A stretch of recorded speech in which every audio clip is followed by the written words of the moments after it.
Diba? Diyos Ama, maraming salamat, Panginoon, sa salita mo. Thank you, Lord, sa opportunity, Panginoon, na makapagbahagi na yung salita, O God. Panginoon, tulungan mo ako at itago mo ko sa iyong likuran, O God. Humble me as your servant, O God. And Lord, speak to our hearts, Panginoon. Kausapin mo ang bawat pusong narito, Panginoon. Dalangin ko po maunawaan namin ang iyong salita at yung mensahe ngayong hapon, O God. Lord, ikaw yung pinagpupurihan at we honor you in this place. Maghari ka, Panginoon, sa lugar na to. Maraming salamat, Panginoon. Gawin mo lamang, Panginoon, ang nais mo ngayong hapon, O God. Maraming salamat, Diyos Ama. Thank you, Lord. We bless your name in Jesus' name. Amen. Sige po. Salamat po. Energy, salamat. Baby po. So, ayan po. Sige po kita sa picture bago. So, ayan po ang picture kung saan ino po si babae. Ano nga ni po dahil, sabi po sa binasa describe sa Lucas na ang babae po ay, ano po naman, sa verse, makasalanon. So, makasalanon po datong babae. So, ang event po, araw po siya kay may, sa sarong karakanan, may nag-invite kay Jesus. So, ang nag-invite kay Jesus, Sisay po, saan po sa verse 36, Sisay po nag-invite kay Jesus para sa karakanan. Sabi po sa verse 36, inanyayahan si Jesus, isa sa mga, ito po yan para sa iyo.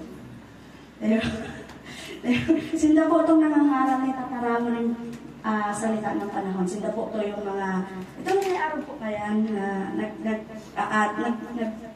nagtutok din po sinda ni Word of God sa temple. So, ayan po, in-invite si Jesus na magkakaan. So, ito po, si Say po ang naimbitahan sa mga birthday, sa kasal, or naimbitahan po kita. Gabos man po kita naimbitahan. Diba? Maumawag po baga ma-invite, ano? Yeah. Pero what if they can invite? Ano nga rin po ako dyan itong they can't in-invite pero ma-attend ka? Yan, salamat po sa rami. Pag they can, they can birthday ko, tapos nagduman ka lang sa event, tapos nag-ano ka, ang kapag dyan gate crusher ka, diba? So, ini si babae, dinescribe siya na makasalanon, pero po, ang sabi po hindi sa istorya, ano pong sabi? Nagpunta siya, nag-abot po siya. Sige dyan, kita. So, point number 1 po. Sige po. Sabay-sabay po kitang magbasa. Hanggang sa Tagalog po. And, does my worship affect or shape the lives of the people around me? May epekto ba sa buhay ng mga tao sa paligid ko, ang buhay ko, sa pagsamba ko? Salamat po. So, ayan. Sige, balik po kita naman sa scripture. So, uga po kitang karakter. Ang karakter ta po, may Pariseo, and si babae, and si Simon. So, naman muna po kita sa babae. Si babae po, dahil po siya in-invite. Ang in-invite lang po si Jesus. So, ganyan, sa English version po, uga siyang magkakaparehas na term. Uga po siyang dumana. Ang setting kay ni kung paano naabutan ni babae, si Jesus is naka-recline. Naka-recline si Betis. Naka-recline. Yan, salamat. Nakahilay po. Nakahilay.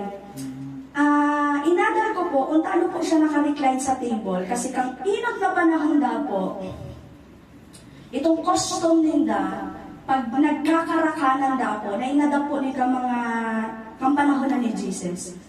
Kang magkakarakanan na da po, kita po baga nakatukaw, tas may lamesa. Yan ang normal ta, or minsan kanya-kanya po kita. Yan ang normal ta, pag nagkakarakanan po kita, nag-gather po sa lamesa. Sinda po, ugwang hilayan talaga, na kung saan may hilay ninda ang bitis ninda. Yan, so naka-recline. So naabutan po ni babae, ito yung si Jesus na ang bitis, itong nakahilay po siya, nakarelax siya. Kasi during that time talagang, asyuta po na talagang, syempre si Jesus, day po siya hugakon sa pagmiministry, may higos si Jesus sa pagmiministry. So, ang bitis po yan, ang panahon po, makaman sapatos, ang sulot kang panahon is itong sandals. Di ba po pag naglalakaw ka sa mabuhay, mabaybay, maalpog, yan, magapo, maati. So, ayan, naglaog siya. So, ano po ang biniskito that time ni Jesus? Kasi nagparalakaw siya, makang panahon ng mode of transportation. Dahil man nagpadyak or nag-ibig si Jesus, paduman sa Paraseyo. Talaga naglakaw lang. So, ano po ang ano kang bitis si Jesus that time? Maalpog, maati. So, ayan, so din ako kasabi po dyan. Nabalitaan niyang kumakain si Jesus sa bahay ng Paraseyo, kaya't nagdala siya ng pabango ng sisidlang alabastro. So yan po, sa ibang version man po, ugang ang sinasabi po dyan na pahamot, pure nard. So itong nard na po to, gano'n siya oil, na kung saan piniga siya, tapos itong nard na po to, para siya mapuo, kadakon po siyang process, kaya mahalon po siya. So itong pabango pong ito, sa pag-aaral, dahil ko po aram pong Quran word, pero din-describe din po siya alike sa rong tao na sahod. So dahil ko po aram kung Quran na pinakamataas nito na sahod, so i-compute po nito yun, ganyan po baga, uba ng 13th month pay, quarterly pay, so iyan ang halaga kang dara-dara kang babae. So uga po akong didindara, baka umaling lifetime work, pero siguro po mga ano lang yun, less than 500. So may dara-dara po si babae. Sabi po dyan, may dara-dara siya. So ito nahiling ko po duman si babae po. Yaon po ang courage niya and kusog buot niya na magduman sa harang kang Paraseyo na dahil na siya in-invite, pero nahiling ko po si desperation niya and aram niya itong deepest need niya, nakaipuhan niya si Jesus that time. Kasi hindi ka man talagang argument kung makabong kaipuhan, di ba? So kita po mo yan, i-assess na po sa mga puso ta, sisay ang kaipuhan ta, ano pong hinahanap ta? Ano po kita nag-ibdi? Ano po itong nasa laman kang puso tangon yan, na kaipuhan tang makuha? Yan. So, si babae po, i-describe po siya ng makasaklanon. So, bistado po siya sa buong San Isidro, sa barangay niya na makasaklanon siya. So, malayin po yun, siguro paduman ka pa lang. Uy, yung mga si babaeng, parakbon. Uy, yung mga si babaeng kadakol-agong. Uy, yung mga si babaeng hambugon. So, bago man lang siya makaduman, so, grabe lang, kumbaga, sobrang broke na siya, na talagang grabe na siya, dahil siya tinatanggap kang society kasi bistado man po siya na makasaalanon. So, grabe po. Pero, po dyan, nabalitaan niya. Si Sibrid din, nabalitaan, na church, igdi sa San Isidro. Uy, may church, igdi kada alas 2. Kada Webes may prayer meeting. Diba? Sisi ang nagpasabi sa imo kaya pasalamatan tong tao. Pasalamatan na tong tao nag-invite sa to at nagdara sa to sa Panginoon. Kasi ito po talagang tao na to, itong nagkikare talaga sa imo. So kung sisay man nila nagdara sa to sa Panginoon, salamat sa imo program. Ako po napapasalamat ako sa Panginoon sa mga taong talagang dahil lang po tinutulod ako pasilig sa Panginoon. Si maugmahon na kita po, pagpapahilig lang po nakaipuhan ta magdulo kay Jesus, every day, every single day, every oras. Naalala ko po si preaching ni Pastora Armina, kaipuhan ta po ang Panginoon Diyos. Kumayo po ang banal na Espiritu, kumayo po ang Diyos sa buhay ta. Mayong saysay po ang buhay ta. So kita po, gaano po kita kahit po bagang, ako dyan, ito yung ito talaga pong yaong ka sa mood ka kang buhay mo na talaga papakumbaba ka sa Panginoon na Lord, nagigdi ako para sa ino, Panginoong Jesus. Na anuman ang sitwasyon na agihan ko, maigdi ako. Kasi gabos mo po kita probably maaabot ang tataramo ng Panginoon. Kadako lang pong karaparaanan ng Panginoon mo niyan. Kung dahil ka na-invite kang kaklase mo, kung dahil ka na-invite kang kapitbahay mo, ubang social media, di ba? Nag-Facebook ka lang, see you. Sabi po sa invitation ta, handa ka bang sagutin ang panagawagan ng Panginoon sa iyo? So, handa ka po ba? Handa po ba kita? O, pwede man. Sige, pwede, salamat po. So, thank you, Lord. So, gabos po kita, sabi ko, dyan nabalitaan niya, kumakain si Jesus sa bahay ng Pariseo. Kaya, ano pong magayon? Kaya, kita po mo niyan, ano pong daradarata para sa Panginoong Jesus? Ano pong dinarata para sa Panginoon mo niyan? Sabi po, dyan nagdala siya ng pabangong sisidlang alabastro. Iyo po to. So, duman po nakalaag si Pahamot. Tapos po, ano pong ginibo niya? Lumapit siya sa likuran ni Jesus sa gawing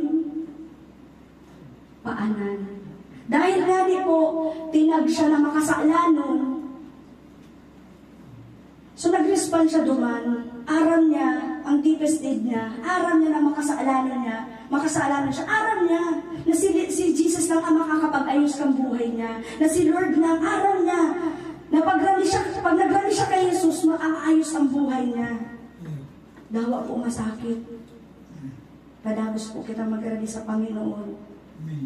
Kasi po ang pag-worship ta po sa Panginoon, so bago po baga sabi dyan, lumapit siya, tapos pakalapit na po, duman siya sa paanan ni Jesus. Pagkatapos po, sige po, madagos po kita. Umiyak siya. Umiiyak na binasanya ng kanyang mga luha ang mga paa ni Jesus. So, umiiyak na po siya. So, ayan po, sabi po dyan, umiiyak siya dahil takot siya sa mga Pariseo or takot siya kay Jesus. At hiling po nito kung ano po siya nag-iibig. Aram po yung mga nagpapakay sa pag nagpapa-altar po. Paano po? Nagpapakumbaba, tsaka po? Naghahagad kapatawaran. So, hindi pa lang po, dahil mo po dinescribe dyan na nagrally siya kay Jesus na takot kaya siya nag-ibig.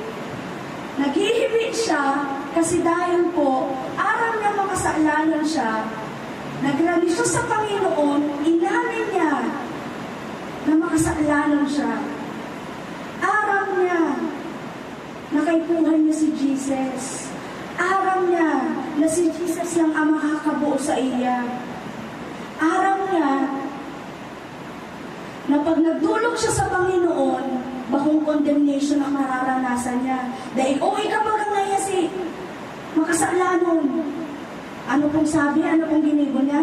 Nang ito'y makita ng, wait lang. Ano po ginibo niya? Pinunasan niya ng kanyang sariling, wait lang, duman muna po kita sa binuhusan ng Umiyak siya at lumapit sa paanan ni Jesus at hinugasan ng kanyang luha ang mga paa nito. Tapos po, pinunasan ng kanyang sariling buhok ang mga paa ni Jesus. Hinalikan ito at binuhusan ng pabango. Sabi po dyan sa point number 1 na, ang buhay na daw kaya, nakakataod ako kita niyong pag-worship sa Panginoon. Kasi po, di mo po sinabi dyan na si Maria ay nag-worship ng kantang araw kay ni. Aram po nindo, saro po sa mga worship na kaya ang libuho is magdulog sa Panginoon. And the highest form of worship is sunodon kung ano po ang gustong libuho ni Lord sa buhay ka. Nagrani po siya sa paanan ni Jesus. Sa pagrani niya po, masasabi ta po na si din babae, believer po siya ni Lord. And ang ginibo niya po, worship, na hanggang ngunyan po, nilaag sa Biblia, sinurat sa Biblia, inaadalang kang ngunyan, para mahiling ta kung paano to yung sinasabi ni Lord na tunay na worship. Kasi po, ang tunay na worship na dawa nakuhulugan ka, nasasakitan ka, nagpapadagos ka, nagpupuri ka sa Panginoon, itinataas mo ang Panginoon, na dawa sa buhay mo, nawawalan ka ng pag-asa, hiling mo, hinihiling mo pa rin si Lord, na Lord, ika ang living hope ko, na kung ano man nimamatian mo, na Lord, nagtutubod ka, na Lord, ika po ang mapagaling sa ko. Ano man sitwasyon ka buhay mo, in any season of our life, dahil man nagbago po ang Panginoon, and never po siyang nagbago. Kita po ang nagbago. Kita po ang nagbabago. Ito po, ano ba ito? Balik po kasi sa point number 1, basahan ko lang po.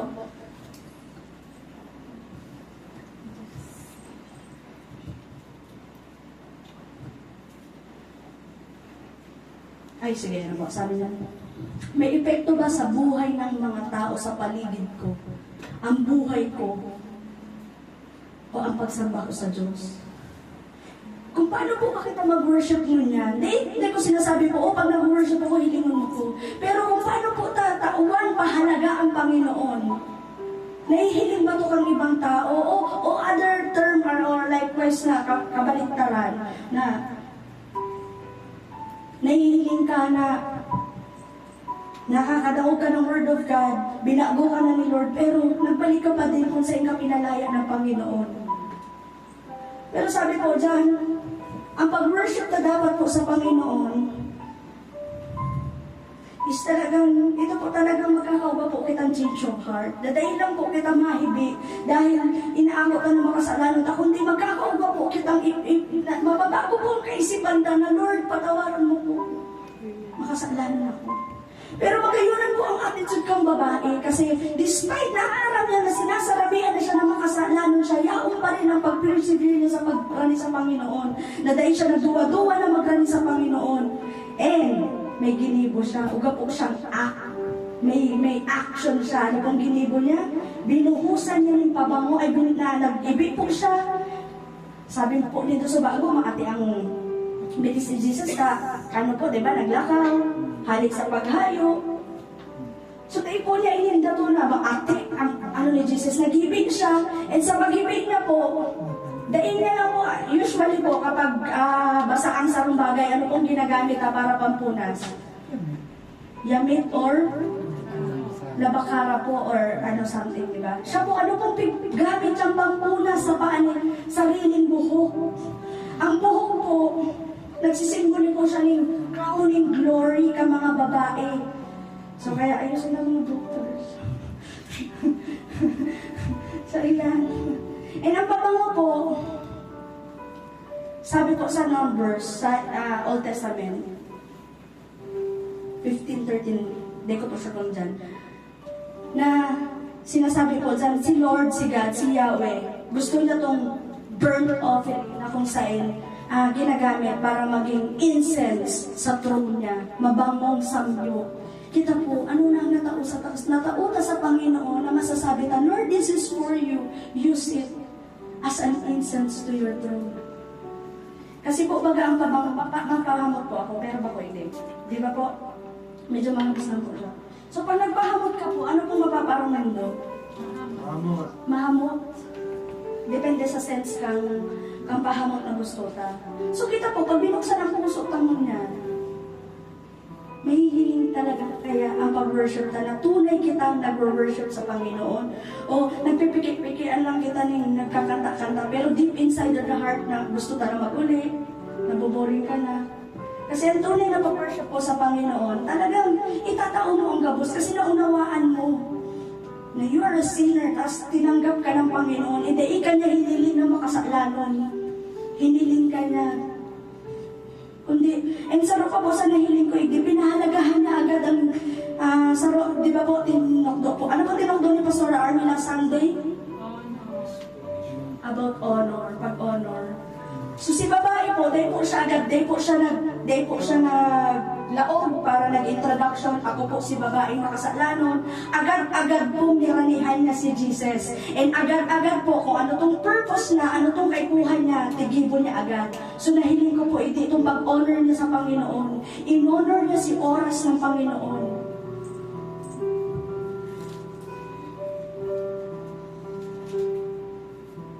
Sige po, maduman po kita sa Isaiah 63:7.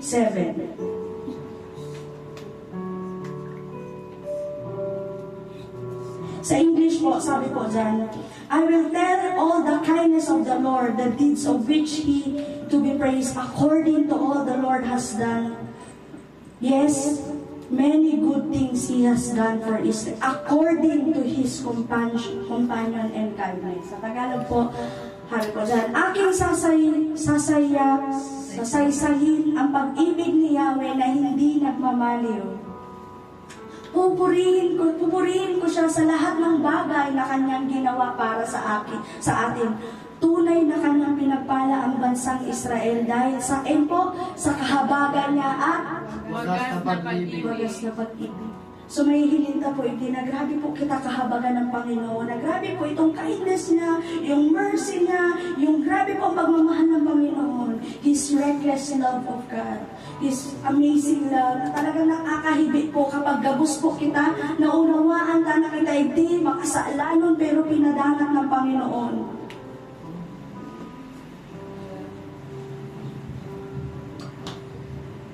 Sige po, tumanak po gata sa number 2.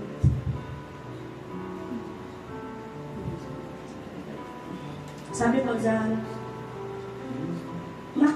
makikita ba ng mga tao sa paligid ko ang buhay na Diyos sa buhay ko?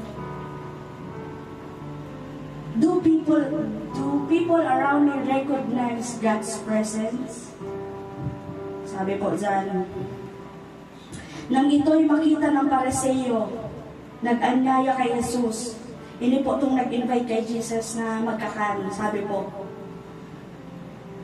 nasabi ito sa kanyang sarili, kung totoong propeta ang taong ito, si Jesus po nire-refer niya. Alam niya ba ang babaeng humahawak sa kanyang paa ay isang makasalanan?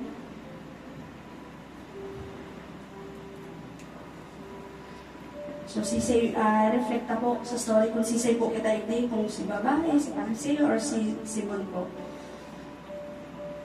So, hindi po si Pariseo, aram na po ang law, aram na po itong mga batas ng panahon, aram na po itong mga dapat gibuhon, do this, do that. Pero po, sa story po yan, may ginibo po ba ang Pariseo? Uga po? Uga po. May ginibo po siya. Ang ginibo niya po, kung totoong propeta ang taong ito, dapat ay nalaman niya na ang babaeng humahawak ng kanyang paa isang makasalanan. So, iba ilingon po ang pagkakaiba, no? So, bago po, si babae, dahil aral niya po ng makasalanan siya, may ino-offer siya sa Panginoon, ano po ito, luha niya, and itong mamahal ng pabango. Hindi pong Pariseo, ano siya? Siguro po dahil po siya nagkakasala ka. Dahil niya po nauunawaan kung ano ang pusong nagkakasala. And itong pusong kay buhay ng Savior. Kaya niya nasabi na, ano man yan ninyo, para kaputan ang bitis ni Jesus. So siguro po naaatik na ang Pariseo kasi diba parang kaputan niyang araw kaya namin si Jesus. So naaatik na siya. And according sa law, since nagkakarakanan ko nga ni Sinda, ugas Sinda tradition na dapat maghugas mo ng kamot bago magkaka. So ini babae, ini man po nito, bako lang kamot ang kinaputan ni Jesus kundi bitis. So minsan po sa buhay ka, aram ka po ang law, aram ka po, diba, na aram ka na bawal tumawid, nakakamatay. Aram ka po, minsan na bawal, minsan, aram ka po na bawal maghambog. Aram ka po na kapag din po kita nagpaaram, tapos di mo kita tinukod, tapos nagdabos kita, nag-disobey kita sa parents ka or sa kung sa hindi sa nagpaaram. Pero po, nagigibo ka. Minsan nakakaligtaan ka pa na, minsan sa madalas, grabe naman yung po pala naman gusto ko pong i-share na talagang sobrang ibang prita po ang quality of education kasi talagang nahahabag po ako sa mga estudyante when it comes sa talagang quality of education na pwede na pala muna na ito talagang ma-exam ka tapos siya ang nansimba. So grabe diba? Kumaga, Di ko kapanahon ko po may Google na ubana, pero talagang uso pa man po ang libro. So, ganyan po, kita, i-reflect na po. Di ba tinukdok po sa to, ito yung endure and itong pag-endure.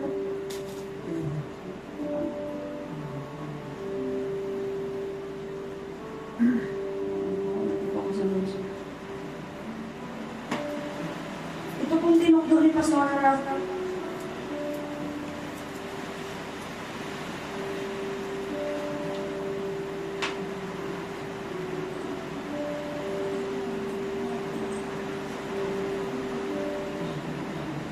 Babalik ako po, dyan nalang po. So kita po, minsan sa buhay ta, gano'n ka po dinidisiplina ang sarili ta? Or paano po kita nagpipress in para makarami sa presensya ng Panginoon? Kasi po, itong anointing na mararanasan ta, or ramong na mararanasan ta, is nakadepende din po sa rarong kapag i-spend time ka sa Panginoon. Kung anong ginigibot na po sa private life ka, may hiling po yan in public. So kung ano pong ginigibo mong kasalan in public, malamang sa malamang may hiling po yan in public. Ay, sorry, baliktad in private po Kung nagtatago-tago kita, nagtatago-tago kitang naghahambog, kung nagtatago-tago kita na magkupit, na-expose. Ayan, salamat po, Pastora.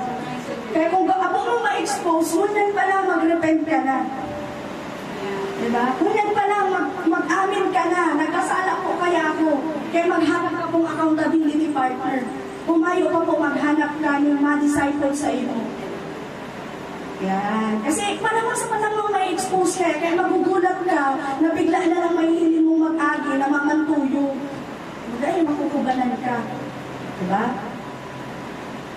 O ba pong story na dahil ko pumalinawan itong habang nagpipreach pa sa ko. Si Smith Wigglesworth, siya po, nagbiyahe po siya. Revivalist po siya. So, nag-preach po siya sa iba-ibang lugar para po ma-revive ang sarang lugar. So, nag-train. So, nagbiyahe po siya using train. Sa train po, baga maagi ka sa mga bagon. Diba? Ka mga bagon-bagon. Bago pa man po siya makaabot naman sa sitting, design sitting, assignment na, sa pangawan niya, nag-agi pa lang siya. Itong certain tao, sige na daw akong ibig. Dahil po siya nag-preach. Dahil po siya nag-share ng Word of God. Nag-agi lang po siya. So kita po, pag nagduduman ba kita sa sarong lugar, nare-recognize ng buhay sa Jesus sa buhay ka?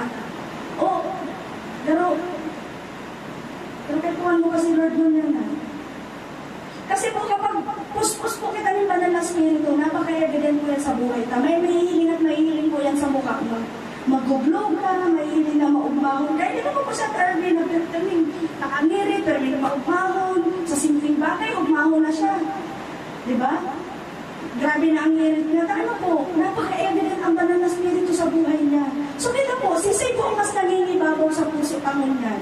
Ang banal na spirito o ang kasabiring kalooban ka? O mas nangingibabaw po ang ito po yan, ito kapag po dyan na sa diring kagustuhan ng gibuhon ka. Diba? Ay, uran-uran. Masira magkapi-kapi, pagkatas magkapi-kapi, maturog-turog. Sunday, 2 p.m. Diba po?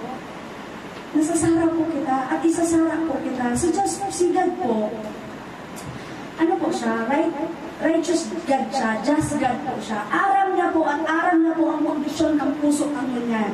Aram niya po kung anong estado ang puso mo ngunyan. Aram niya po kung nasa income mo nyan. And probably aram ni Lord ang deepest desire mo. So ini po, maugmahon sabi ko. Naalala ko po itong kanta na Alabaster Jar. Itong sabi po, duman, the sum of my desire. Ito po doon ang lyrics na sum of my desire. The fullness of my... It's all I have. feet, Lord, is less than your desire. Yan. Kita po, minsan po, minsan, halimbawa po, hinailay po ni Pastor Arno Subago, na siguro po nakakaranas kita ng kakulangan, kasi dahil po, probably, dikit man lang ang tinatanita sa kingdom of God. So probably, dikit man lang din po ang aanihon mo. Pero po kapag grabe ka din magtao, grabe ka magtanong sa kingdom ni Lord, grabe din po ang mararanasan mo pagpapala. Same din kung ano po ang ginigibo na sa kapwa ta. Diba? Kung anong itinanim mo, yan ang aanihin mo. Diba? Kung nagtanim ka ng pagmamahal, aani ka ng pagmamahal. Kung nagtanim ka ng galit, galit din ang ano po. Kung nagsiselos ka, mahiling at mahilingan, napaka-dangerous po kang selos. Eh po, mabilis lang na story. Ang routine ko po, pag nag-uuli, nagduduyan. Tapos po, sa pagduduyan ko, automatic po, si Saro kong aki, si Cassie, masampa na po siya sa ko. Eh siguro nag-ihi siya o naghalik siya. Tapos, sa iraron ko si Jello. Since naghalik si Cassie, kinarga ko si Jello. Duman po sa duyan.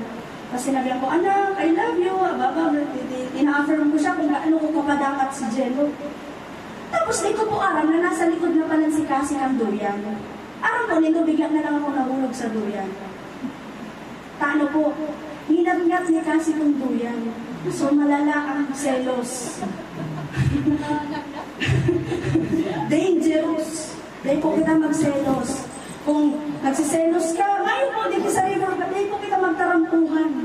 Magkasarano po kita. Magpadaratan po kita. Let's honor one another. Kung may namamatayan na ng pansaro, di ba? Let's carry each other's burden. Di ba?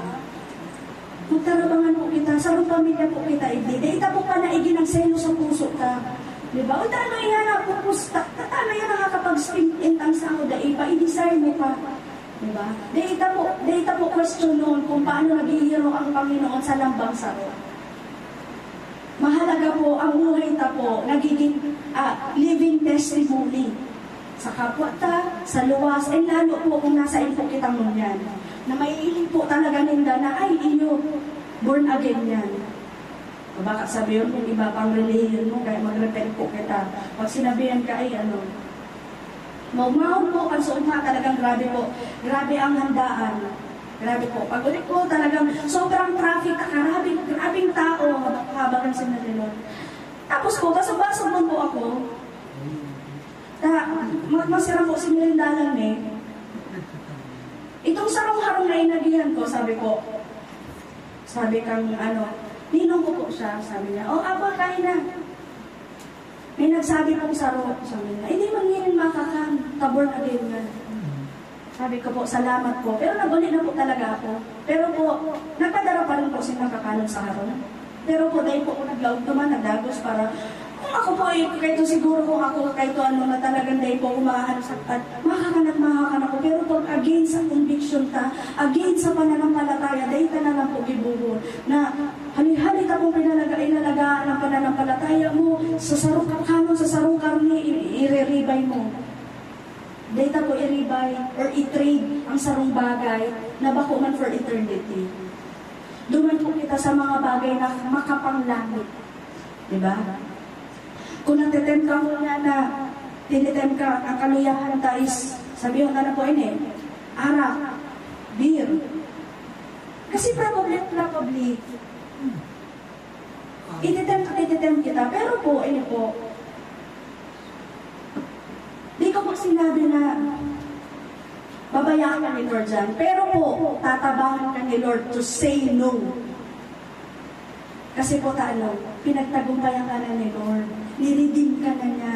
Kung mas nangingibabaw ang pagmamahal ni Lord, madali ka pong magsabi na daabok ko na kasi po habo mo pong mapasiring ang kaluluwa mo sa impyerno. Kung ngunyan pa lang po, gusto ta ng mapa-impyerno, siguro po adal-adalan na ng mainit na panahon. Pero kung dahil po kita tuon, dahil ta na po.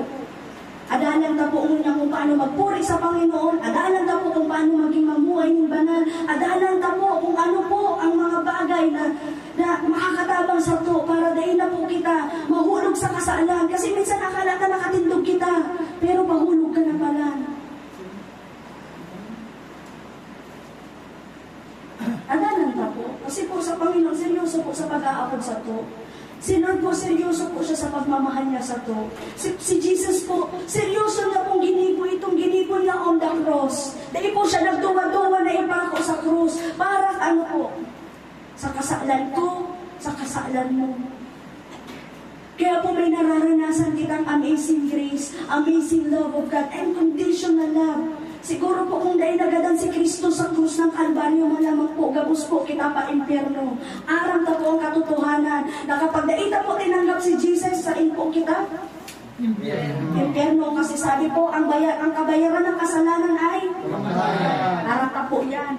Kaya daita na po, gibuhon or paulit-ulitin ang paggibo ng kasalan. Si Lord po, padangaton po kita, but He hates sin. Habol niya po sa kasalan. Kaya dahil nagmamanifest ang banal na spirito sa buhay, tatano, nag-quench ang the spirit kasi without holiness, we cannot see God. Dahil po mararanasan ang banal na spirito. Kaya kung na palang po, magpanilig na po kita. Ako po, naano ko sa babae kasi maugmaon po din babae na despite na aram niyang makasalanan siya, nagrani siya. Ang iba po baga kaya saka na ako madyan, ma-church kapag ayos na ako. Dahil kita magiging maayos hanggat dahil kita nagrani sa Panginoon. Tinukdo po ni Ada Arvie last prayer meeting na magrani ka sa Panginoon. Hanggat dahil ka naayos, magrani ka sa Panginoon. Hanggat dahil mo pa siya nararanasan, magrani ka sa Panginoon. Hanggang mahiling kang iba, ang buhay ng Diyos ay naghahari sa puso mo, naghahari sa buhay mo. Kasi kung dahil po, sisig po ang paghaharion ka dyan. Sige po, dumana po kayo sa number 3.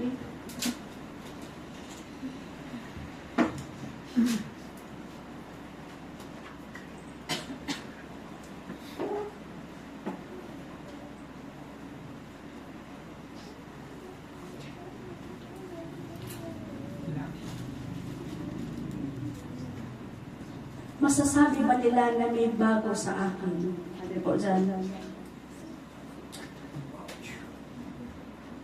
Bilang tugon, inisip ni Pedro na sabi ni Jesus, sa iniisip ni Simon, ano po yun, Guro? Sagot, sinabi niya, may dalawang tao na may utang at nagpahiram.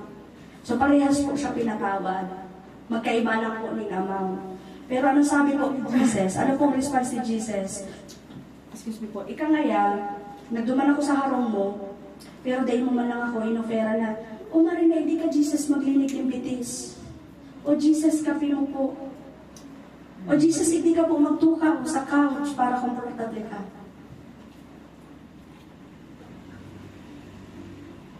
Si babae po, bako niya man harong pero po anong ginibo niya. Grabe na po paglikuran ng Panginoon. Nakadepende po sa pagtatauta, pagre-response sa kung paano tahilin mo ng Panginoon mo yan. Sisay siya sa buhay mo. Kasi nakadepende yan kung paano po kita ma-respond sa Panginoon.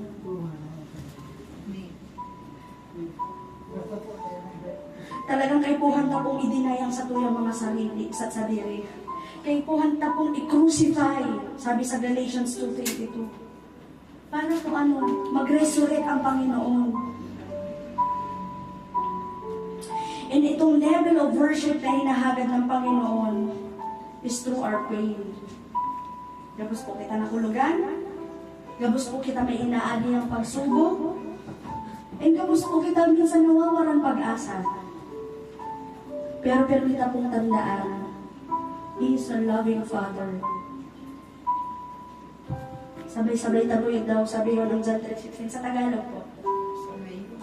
Sa gayon na lamang ang pag-ibig ng Diyos sa libutan, kaya ibinigay niya ang kanyang kaisa-isang anak upang ang sino man sumampalataya sa kanya ay mabigyan ng buhay, magkaroon ng buhay na walang hanggan. Sorry po.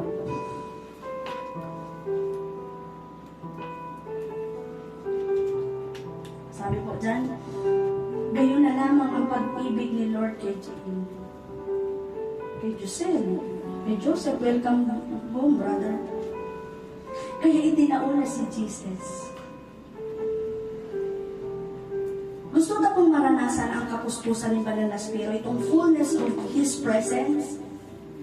Gusto na po. Manyan po, sarabay po kita. Iribahan po kita. Mag-atubang po kita sa kaguranan. Ipasurit na po ang puso ta.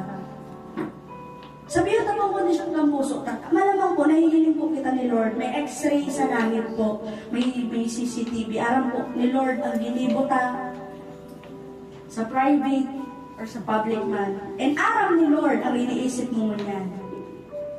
So, ang kapot po, Brad. Balikan na itong ginibo ni Ate Lucy. Tutugon ka ba? Kaya mo bang tumugon sa panawagan ng Panginoon mo yan? Kasi po, ang pagsunod kay Kristo may cost.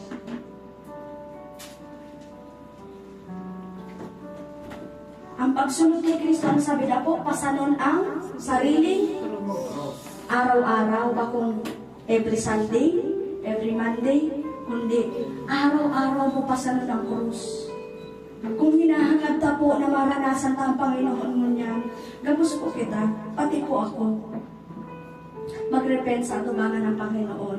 Kasi may hihiling ta po na His grace is always sufficient for us. Sapat ang grasya ng Panginoon sa buhay ta.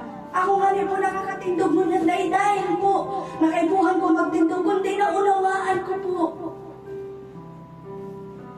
na dahil lang po sa habag at grasya niya. Dahil worthy ako magtaram sa atubangan, hindi kundi dahil sa grasya at habag niya. Naranasan ko po ang pag-ibig ng Panginoon kasi taano po, grabe po siya magpadangat sa mga taong nagdudulog sa iyo. And grabe na po abuton kita kung tunay po kita mananampalataya sa iyo. Iyo man na po yan ang itutuglo kong hapon. Salamat po. Iribahan po kita sa pagtindog sa Panginoon. Let's worship the Lord po. Itauta po ang best at best na para sa Panginoong Jesus.